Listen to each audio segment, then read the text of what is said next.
नमस्कार। आज एकेटी अपडेट रे एक दुखदपूर्ण घटना आपण माने जानिथिबे।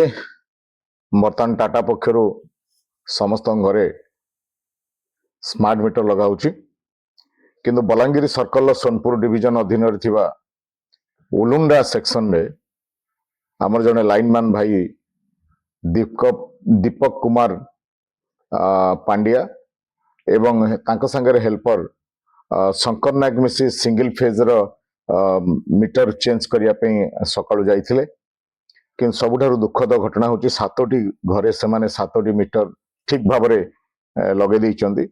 सेतले दिन गोटाए हेई आस्ताए सेमानको मनरे आसला नाय आ गोटे घरे मीटर बसई दबा एवं आउ गोटे घरे मीटर बसई सबु सारिबा समय रे हठात प्लास रे बोधे इन्सुलेशन ठीक तो जो न्यूट्रल फेज काटिचंती तार काटिचंती शॉक लगी तांकर सेठी से पड़ी जाइथिले एवं हठात कि तांको मध्ये हॉस्पिटल निया जाइथिला, सांगे निया जाइथिला, किंतु हॉस्पिटल ले 2 घंटा 3 घंटा रहिला परे तांकर मृत्युवरण हो जाइछि।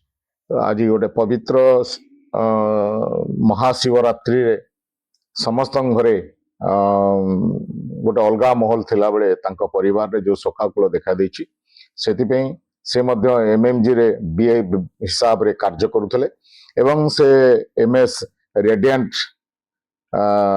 कंपनी जो एजेंसी अछि वेस्को जोन रे काम करूछि ता अधीन रे काम करथले। तुरंत तांको परिवार को 50 लाख टंका दबा सहित तांको परिवार जनकू चाकरी दवा पे अन्य माने दाबी करिसंती, श्रमिक बंधु माने दाबी करिसंती। तेणु आशा करा होछि एहार टीपीडब्ल्यूडी सीओ एवं मानव संबल अधिकारी तुरंत यार इनक्वारी करी प्रकृत इनक्वारी कौन पे ये सब घटिला तार तदंत करी तांको परिवार को न्याय दे बोली जनसाधारण दाबी है।